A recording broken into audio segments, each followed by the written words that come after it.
They ask the wrong thing. Aliens discover why no one survives an attack on Earth. The first signs of the alien fleet appeared as small dots in the sky. At first, people thought they were satellites or meteors, but soon the dots grew bigger and brighter. They moved in strange formations, fast and silent. Governments around the world noticed. Scientists and military leaders were called immediately. In the United States, Ethan Miller sat at his desk in the control room of a small NASA facility. He was young, barely 29, but he had already worked on several important defense projects. Today he stared at the radar screen, his heart racing. "They're real," he whispered. He rubbed his eyes and looked again. It can't be satellites. They're moving too fast. Olivia Turner walked into the room. She was a pilot in the U.S. Space Command, calm and confident. Her eyes scanned the screens. "Ethan, are you seeing this?" "Yes," Ethan said. "They are coming toward Earth, and they are huge." Olivia swallowed. "We need to alert the government." "And the president. Now." Ethan nodded and sent a message to Washington. Soon, alarms went off all over the world. News stations reported strange lights in the sky. People panicked. But even in panic, humans tried to act. Some evacuated cities. Others stayed, trying to understand what was happening. Far away, in the sky above Earth, the alien fleet floated silently. Their ships were large and shiny, like living metal. They moved as one. Inside, the aliens observed Earth. They were curious but confident. They had conquered many worlds before. They called themselves the Korath. The Korath leaders spoke in clicks and hums that sounded strange to human ears. Their voices translated into images and lights for their scientists. "This planet is weak," one of them said. Its name was unpronounceable by humans, but they called it Saruk. "The creatures are small and slow. Their weapons are primitive. This will be an easy conquest." The aliens studied Earth. They scanned humans and the cities. They saw steel buildings, airplanes, and tanks. But they did not see what made humans dangerous. They did not see courage, creativity, or the ability to adapt. On Earth, Liam Brooks worked in a lab far from the cities. He studied biology and had a small team researching space life. When he heard about the alien fleet, he rushed outside. His eyes widened as he saw the first ships clearly. They block the stars. "They're huge," he said, whispering to himself. "How did they get here so fast?" Ethan and Olivia joined him. "We need to plan," Olivia said. "This is not just a study mission. They are here to attack." The first attack came at night. A beam of light shot from the sky and struck a city on the East Coast. Buildings burned instantly. Cars melted. People screamed and ran, but the light was precise. It seemed unstoppable. Ethan's hands shook as he watched. "This is it," he said. "This is really happening." Liam looked at the beam and then at the aliens in the sky. "Wait," he said. "It's strange. It's destructive, yes, but it doesn't destroy everything. The city is damaged, but not completely gone. Something is holding it back." Olivia nodded. "We need to find out why, and fast." Across the world, humans reacted in many ways. Some were afraid and hid. Others fought back in small ways. Fighter jets flew toward the alien ships, but were easily avoided. The aliens laughed at the humans' attempts. They thought it was funny that such small creatures tried to resist. But humans did not give up. Engineers worked day and night to create defenses. Ordinary people helped in whatever way they could. They dug shelters, moved supplies, and communicated over radios. There was no single leader for Earth, but everyone acted together. Ethan and Liam joined a team in New York, one of the cities under attack. They met Sophie Grant, a young woman who had survived the first strike. Sophie had been a teacher, but now she helped coordinate evacuations. Her calm voice guided frightened people to safety. "We can't just wait," Sophie said. "We need to help people now. And if we fight, maybe we can save more."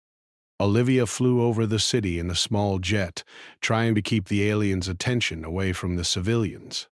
Her jet was not as strong as the alien ships, but she moved fast and smart. She dodged beams and flew close to buildings to make the aliens hesitate.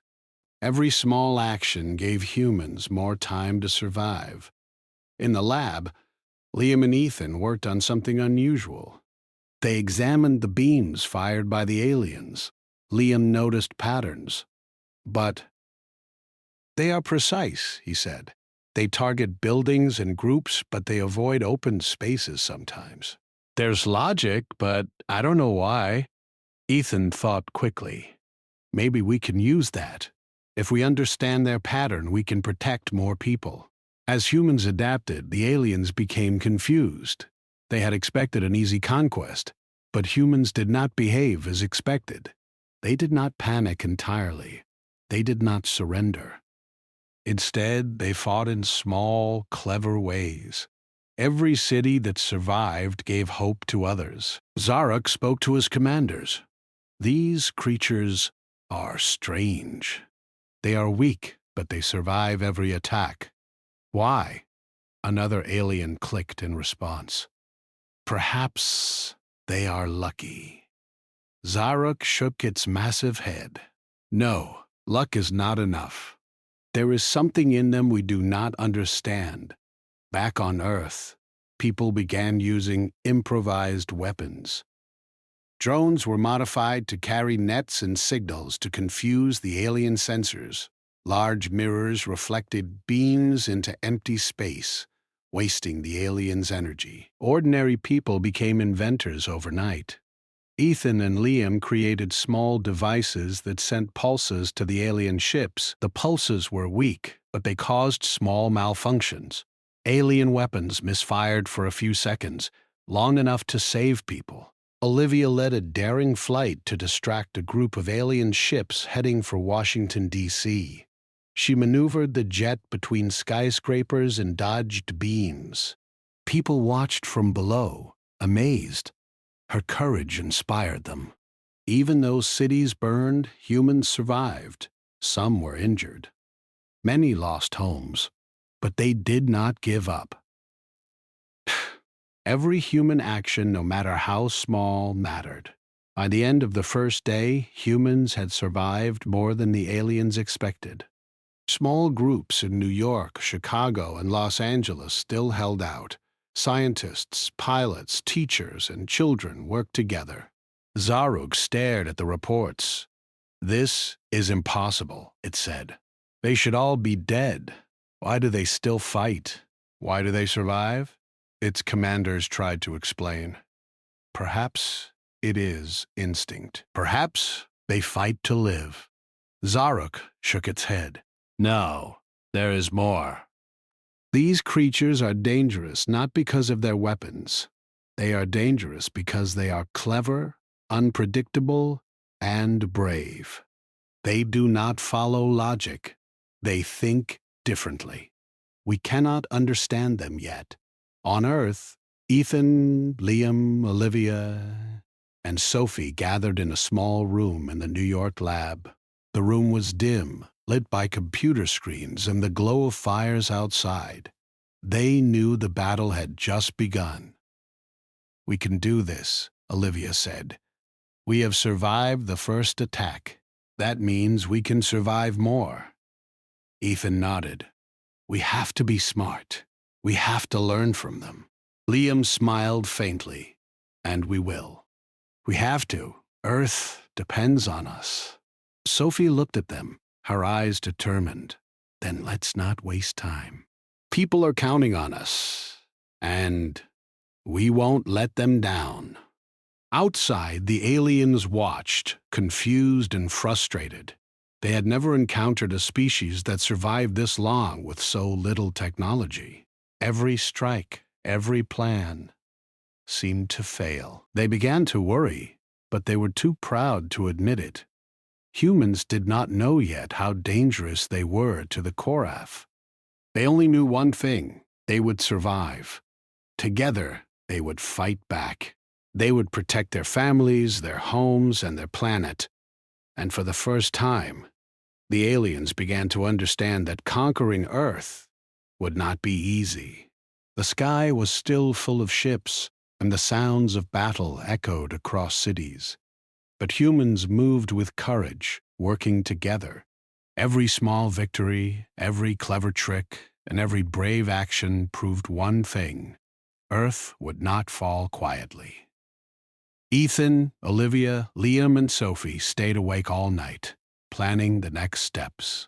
They knew the aliens would return stronger, but humans had something the aliens could not predict: resilience, courage, and the will to survive. By the time the sun rose, Earth had endured the first attack. Many cities were damaged, but people were alive. And in that survival, humans found hope. They were ready for whatever came next. The Korath fleet hovered above, watching silently. For the first time, the aliens felt something unfamiliar: uncertainty, fear. Humans had survived the first day, and the aliens did not know it yet. But this was only the beginning. The morning after the first attack, Earth was quiet but tense. Cities still smoked from the alien beams, and people were scared. But they were alive. That was something no one had expected. In New York, Ethan Miller worked tirelessly with his team. He had stayed awake all night studying the data from the alien attack. Every beam, every strike, every failure of the aliens was recorded. He wanted to understand how the humans had survived. "Look at this pattern," Ethan said to Liam Brooks, pointing at a screen full of numbers and graphs. "They focus on groups of people, but they avoid empty areas. And their beams move in a predictable rhythm. If we can learn the rhythm, we can protect more people." Liam leaned closer, his eyes scanning the data. "It's almost like they don't want to destroy everything. Maybe they are testing us. Maybe they are curious why we keep surviving. Curious or not, we need to use it to our advantage." Meanwhile, Olivia Turner flew over New York in her small jet. She checked the skies for alien ships and observed their movements. Even though the Korath had immense power, Olivia noticed something the aliens did not expect. They moved with confidence, but they lacked imagination. They followed patterns. They expected humans to run or panic. They did not expect humans to fight back in small, clever ways. On the ground, Sophie Grant helped organize civilians. She taught them how to move safely, how to use basements and tunnels for protection, and how to signal each other. Ordinary people became fighters in their own way. Farmers, teachers, and students worked together, creating barriers, shelters, and escape routes. The first few days were tense. The Korath attacked again, sending smaller ships to test human defenses. They fired beams at industrial areas, highways, and bridges. But humans were ready this time. Ethan and Liam had modified some of the old satellite mirrors to reflect energy beams. The first time it worked, a beam meant for a factory bounced harmlessly into the river. People cheered. Olivia led air missions to distract the alien ships. She flew dangerously close to buildings and trees, dodging beams and leading the aliens away from the cities. Her bravery inspired other pilots to join in. Even small planes, too weak to fight directly, acted as decoys. Every second they could delay, the aliens saved lives. Liam worked in his lab on something unusual.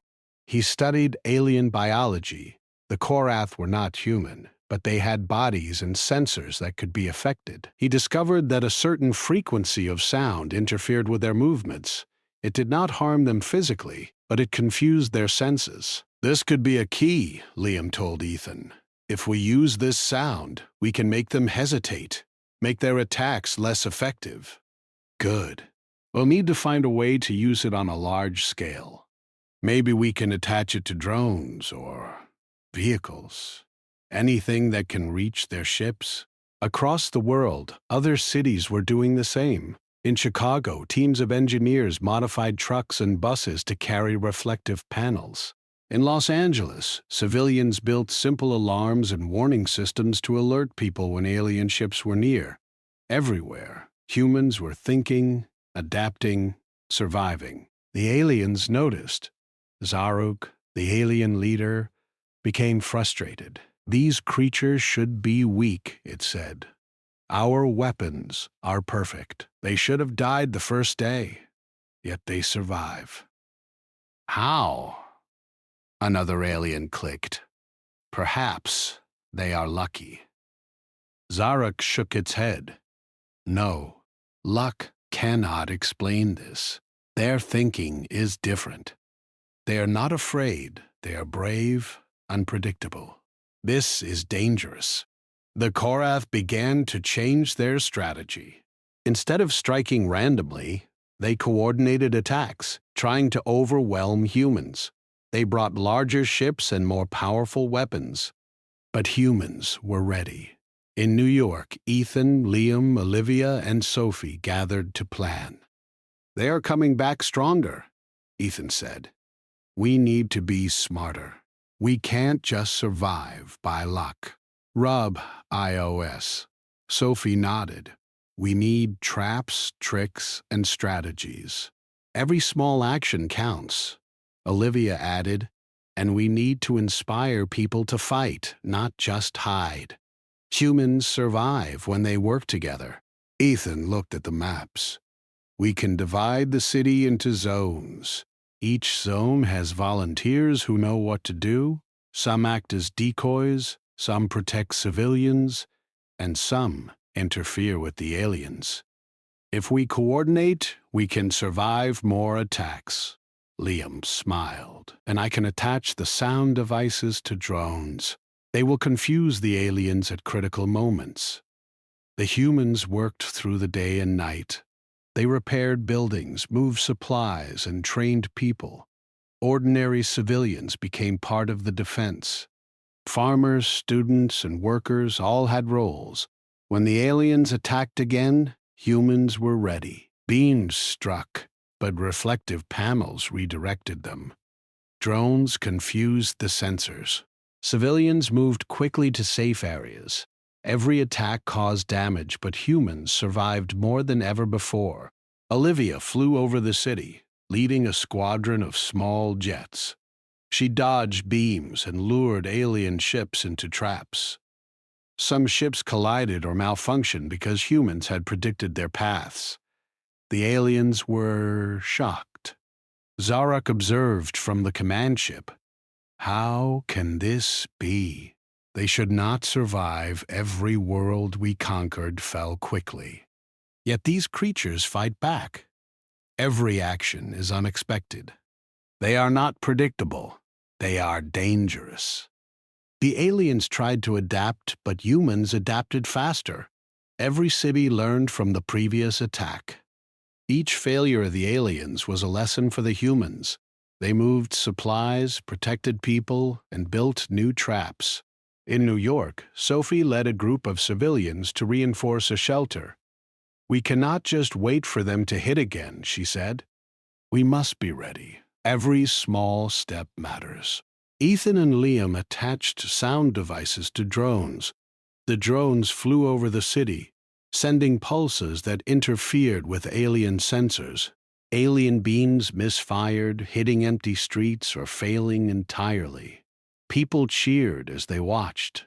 Olivia led the jets in daring maneuvers, drawing alien fire away from key areas. She flew low over rivers and parks, using the terrain to her advantage. Every action inspired humans to act boldly. By the end of the week, humans had learned something important. They could survive because they were clever, brave, and united. They could fight back in small, creative ways. Every person mattered, from pilots to engineers to teachers. Zarek spoke to its commanders again. This is not just a simple species. Their technology is weak, but their thinking is strong. Their actions are unpredictable. We cannot destroy them easily. Every attempt fails. Another alien suggested, perhaps they are simply lucky. Survival is chance. Zaruk clicked angrily. No. Oh. Luck cannot explain this. They have courage, strategy, and creativity. They adapt, they survive because they do not obey logic as we do. We are facing a new kind of danger. Humans did not know it yet, but the aliens were beginning to fear them. Every successful defense, every clever maneuver, and every small victory showed the aliens something new. Humans were not weak. They were dangerous in ways the aliens had never encountered. Ethan, Liam, Olivia, and Sophie met in a small room to plan for the future. They knew the aliens would return stronger. We can survive this, Olivia said. If we work together, we can save more people. We have to stay smart and brave. And we have to learn from every attack. The aliens are powerful, but they are predictable in some ways. Oh, if we understand them, we can survive even better. And maybe one day we can fight back. Not just survive, but show them humans are more than they expect. Sophie looked at them with determination. Then, we will do everything we can. For our families, for our cities, for our planet. We cannot let them win. Outside, the aliens watched again. Their confusion grew. They had never faced a species that could survive so much with so little technology. Every attack seemed to fail. Every action by humans caused unexpected results. The Korath fleet hovered above, powerful and silent. But for the first time, the aliens felt doubt, fear. Something they had never felt when conquering other worlds. Humans did not yet realize how dangerous they were to the aliens. They only knew one thing: they would survive. Together, they would fight back. They would protect Earth. And for the first time, the aliens began to understand a hard truth. Conquering Earth would not be easy. Humans did not just survive. They adapted, learned, and acted with courage. The battle was far from over, but humans had learned an important lesson. Survival was possible when people worked together. Every small action, every brave choice, every clever trick made a difference. Ethan, Liam, Olivia, and Sophie stayed awake all night, planning the next steps.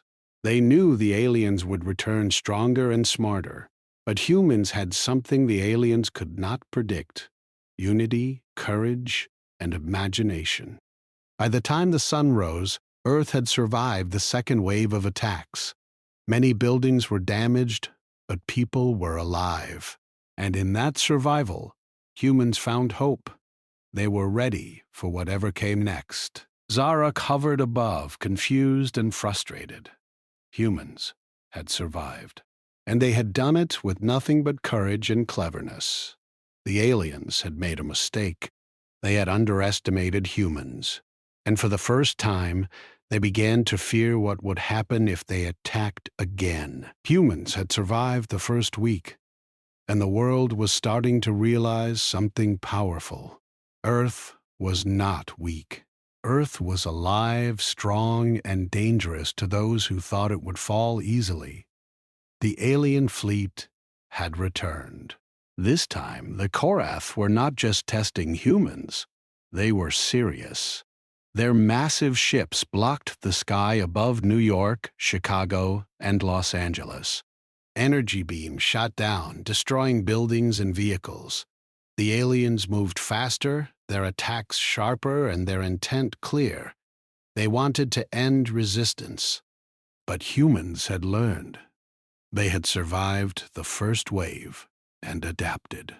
They were not the same as before. Ethan Miller sat in a control room under the city. Screens covered the walls showing maps, drone feeds, and alien movements. He rubbed his eyes but did not stop working. Every strike of the Korath had been studied, every pattern memorized. "They're coordinating now," he said to Liam Brooks, who stood beside him. "They are trying to hit everything at once. We can't just react anymore. We need to plan." Liam nodded. "We can't just survive. We have to fight back in our own way. Small tricks, smart attacks, and distractions. That's how humans survive." Outside, Olivia Turner flew a jet through the alien ship's paths. She led a group of human pilots, most of them in small fighter jets or even helicopters. Their goal was not to destroy the aliens. They could not yet, but to confuse them, make them misfire, and save civilians on the ground. Olivia banked sharply to the left, dodging a beam that struck a nearby skyscraper. Glass shattered and fire rose, but the people in the building below had already been evacuated. Her heart pounded, but she did not falter. She had learned from experience. Humans survived when they acted fast and stayed calm. In Chicago, civilians worked together to set up barriers and traps. Trucks and buses were lined across streets, reflecting alien beams back into the sky. Mirrors were placed strategically on rooftops. Drones flew above the city, sending pulses of sound to confuse the alien sensors. Even though the city shook with each strike, humans survived. Back in New York, Ethan and Liam prepared a new plan. "We can hack their sensors," Ethan said. "Not completely, but just enough to make their targeting systems fail." Liam looked at him with surprise. "Do you think it will work?" "It has to," Ethan said. "It's the only way to give civilians a chance, and it might slow them enough for our jets to distract them further." Sophie Grant worked with volunteers on the ground. She coordinated evacuations, guided people through tunnels, and ensured that hospitals were prepared for the injured. Her calm voice gave people courage. Ordinary citizens, some afraid, became heroes simply by following instructions. The first big wave of the attack began. Alien beams struck the streets, leveling cars and damaging buildings. But humans were ready. Ethan activated a series of pulses that sent the alien targeting sensors into confusion. Beams misfired. One hit a bridge but missed the people crossing it. Another struck an empty lot. Olivia led a squadron of jets to lure the aliens away. Her flight path was daring. She weaved between skyscrapers and over rivers, using the terrain to protect herself and confuse the enemy. Every second she brought allowed civilians and emergency teams to move people to safety. Liam watched the feeds of drones carrying sound pulses. "It's working," he said quietly. "They are reacting slower. Their beams are missing more." Ethan nodded. "Good. Let's push further." Across the world, other cities followed the same strategies. Los Angeles had teams reflecting beams off large water surfaces. Houston had volunteers moving supplies to underground shelters. Every city had learned from the previous attacks. Humans were not just surviving, they were resisting. The aliens noticed. Zaruk spoke in frustration to its commanders. "They survive again. Every city we attack still has life. They should be dead. Why do they not fall?" Another alien clicked.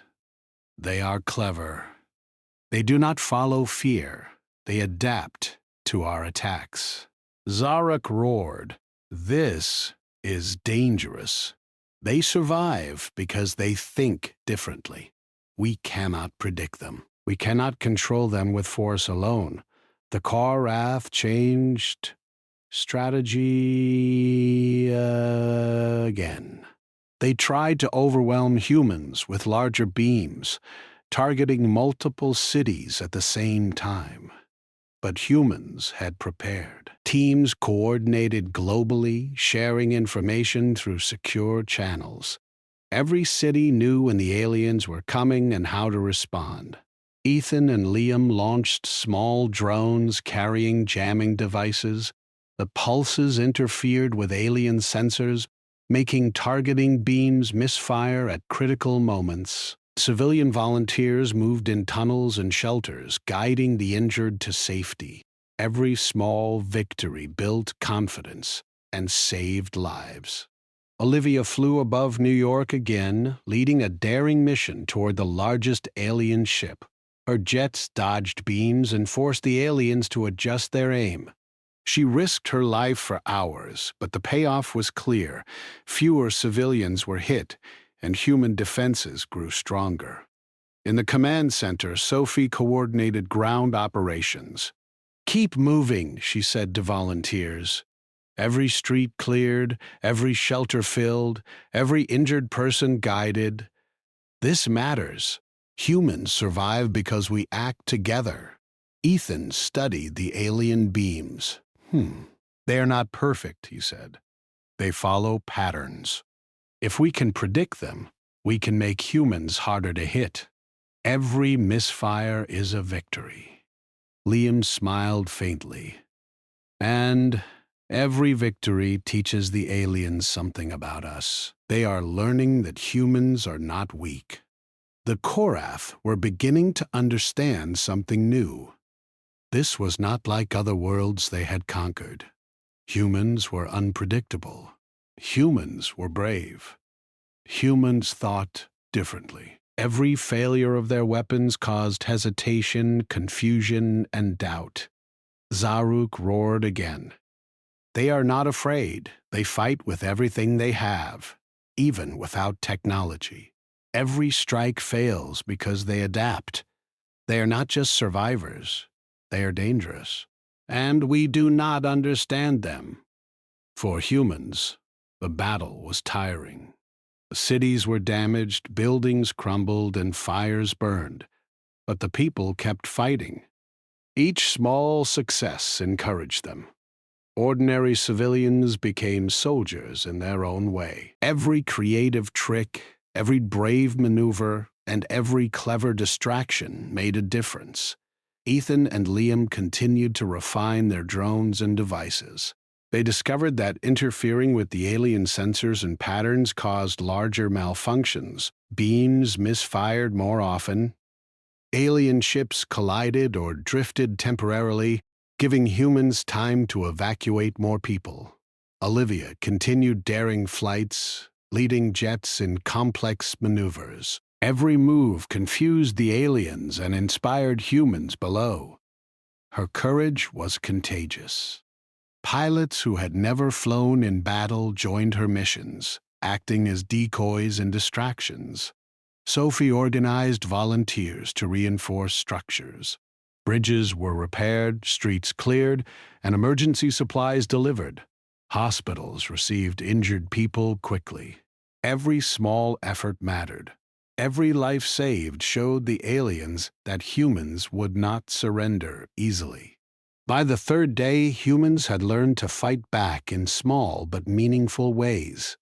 Their technology was weaker, but their creativity and courage were stronger. Every city had volunteers, improvised weapons, drones, and communication networks. Humans were not just surviving, they were resisting. Zaruk grew more frustrated. These creatures survive because they are clever, brave, and unpredictable. Every attack fails. Every strategy is countered. This is dangerous. We cannot destroy them with force alone. Another alien clicked. Perhaps they are lucky. Zaruk shook its head. No, luck cannot explain this. They survive because they think differently. They adapt and they work together. They are dangerous and we have underestimated them. On Earth, Ethan, Liam, Olivia, and Sophie met again in a hidden facility. "We have survived 3 days," Olivia said. "That shows humans can resist if we work together." Ethan nodded. "But we need to do more. The aliens will return stronger. We need to be ready to fight, not just survive." Liam added, "And we can. We know their patterns now. We know how to confuse them. Every day we survive is another day to prepare." Sophie looked at the group with determination. "We have to protect our people. And we have to show them that humans are not weak. Every person matters. Every action matters." Outside, the Korath fleet hovered above the cities. Their confidence had been shaken. Every strike, every strategy had failed. Every human had survived more than the aliens expected. Zaruk realized something frightening. These creatures are not just survivors. They are clever, brave, and united. They fight in ways we cannot predict. Conquering Earth will not be easy. Humans did not know it yet, but they had become a new kind of danger to the aliens. Not because of their technology, but because of their courage, adaptability, and unity. The skies were full of ships, and the ground shook with every attack.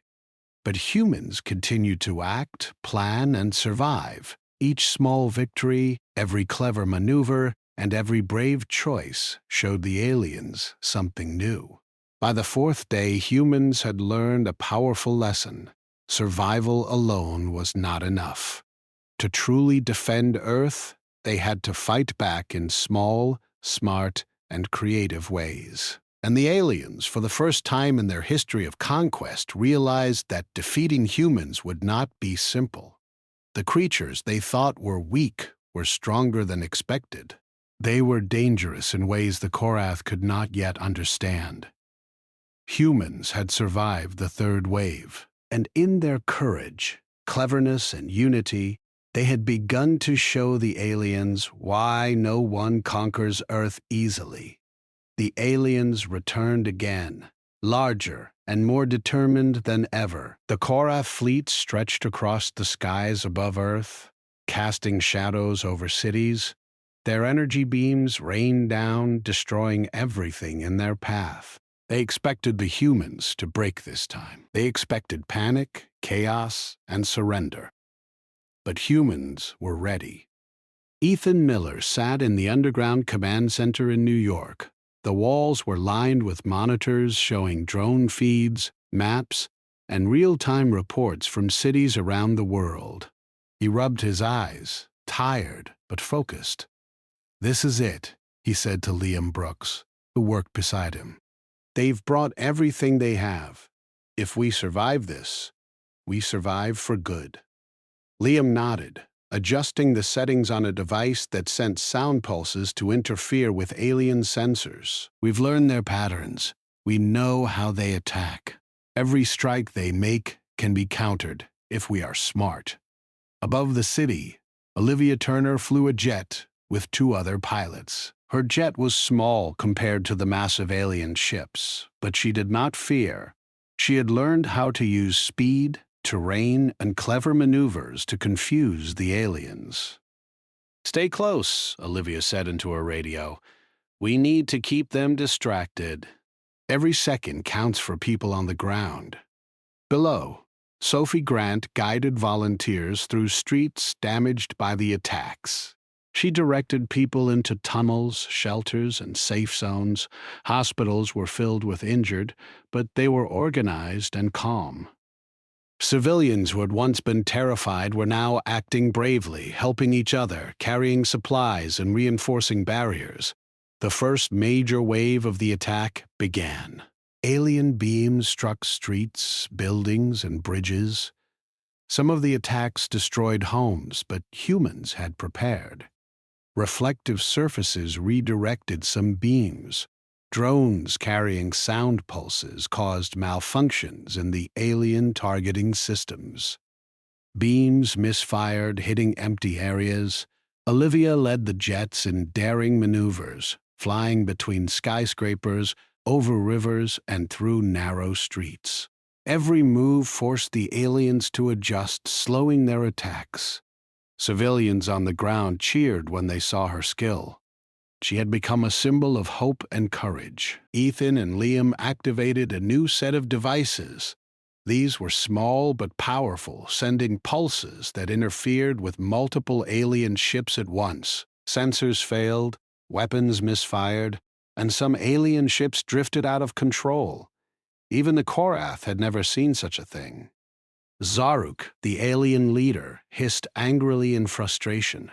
How is this possible? They should be dead. Every attack should have ended them. Yet they fight back. They survive again. Every strike fails. Another alien. Clicked in agreement. Perhaps they are lucky. Or perhaps their strength is in something we do not understand. Zaruk's massive body shook. No, luck cannot explain this. Their strength is in courage, creativity, and unity. They fight together. Every small action matters. We cannot conquer them with force alone. Meanwhile, on the ground, Sophie and volunteers coordinated with other cities. Communication channels connected teams in New York, Chicago, Los Angeles, and Houston. Every action was synchronized. Civilians became part of a larger defense network. Every life saved was another blow to the aliens' confidence. Ethan and Liam worked tirelessly in the lab. They analyzed alien patterns and prepared new devices to interfere with the Korath's weapons. Every beam that misfired was a victory. Every malfunction caused hesitation and confusion among the aliens. Olivia flew higher, toward the largest alien ship in the fleet. She was not alone. Other pilots followed her lead. Their goal was not to destroy the ship. It was too powerful, but to draw attention away from the cities below.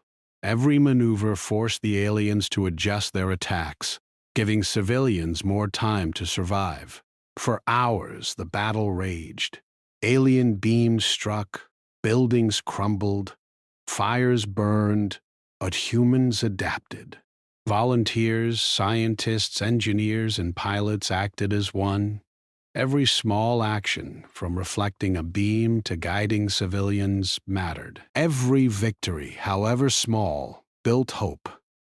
Across the world, humans launched counterattacks. Drones dropped nets and wires to interfere with alien systems.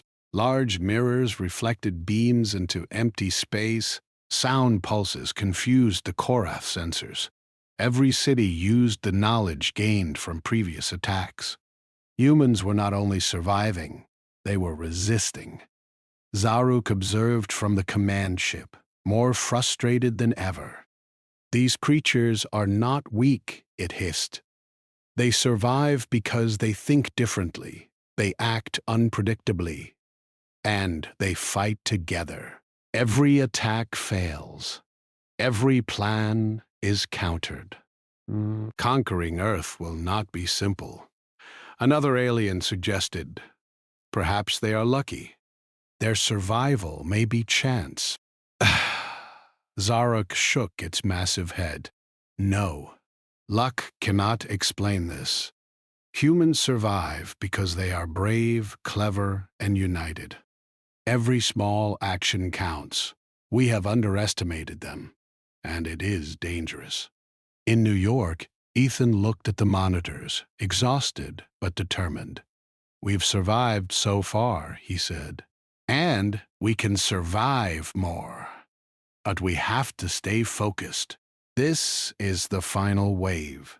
Every person, every action matters. Liam checked the devices once more. The pulses are ready. The drones are in position.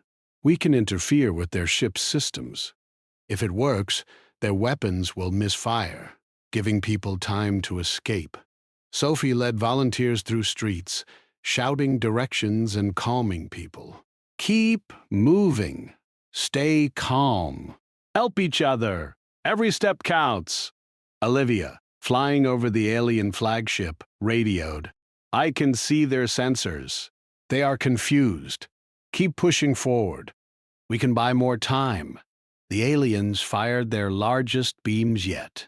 Cities shook, buildings fell, and fires spread. But humans did not give up. Reflective surfaces and drones disrupted many attacks. Sound pulses caused alien ships to misfire. Pilots drew enemy fire away from civilians.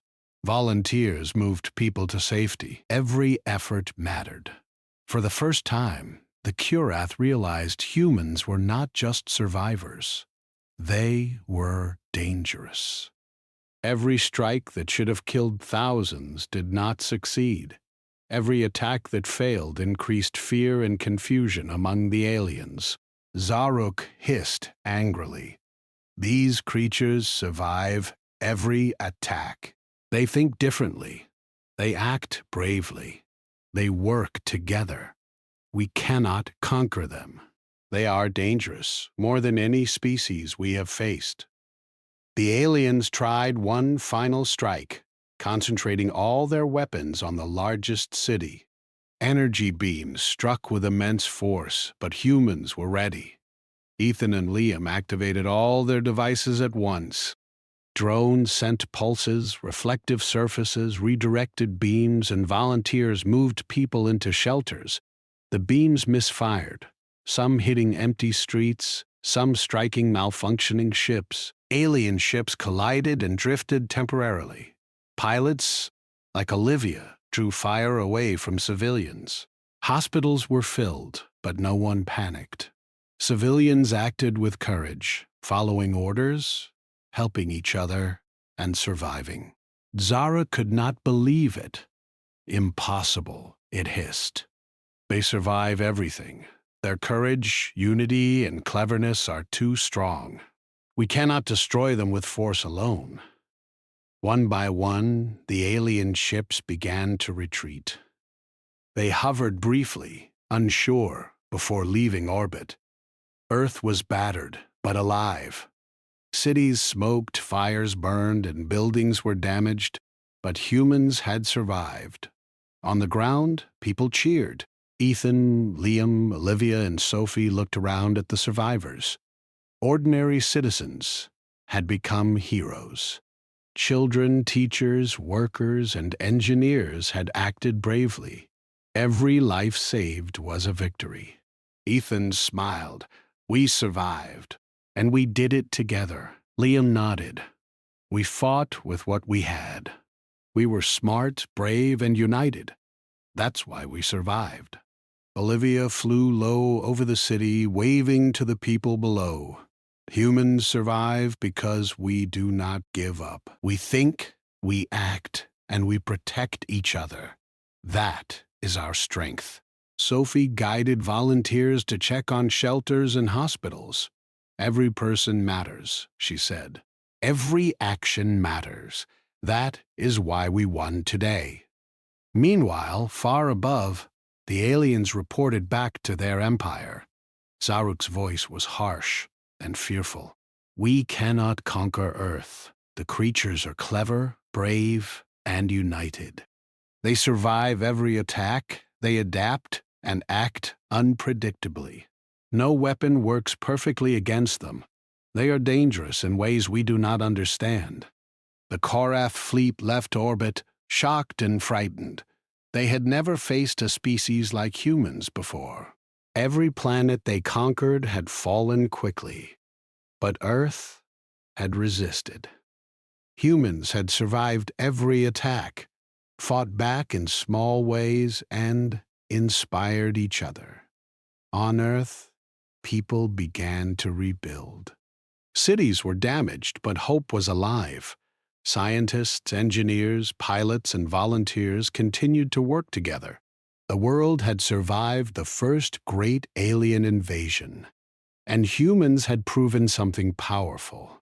They were not weak.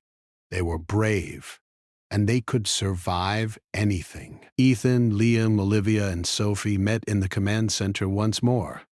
"We did it," Ethan said softly. "Earth is still ours." Liam smiled. "And we showed them why humans cannot be broken by force alone. Our strength is in courage, creativity, and unity." Olivia nodded. "We survived because we acted together, thought smart, and never gave up.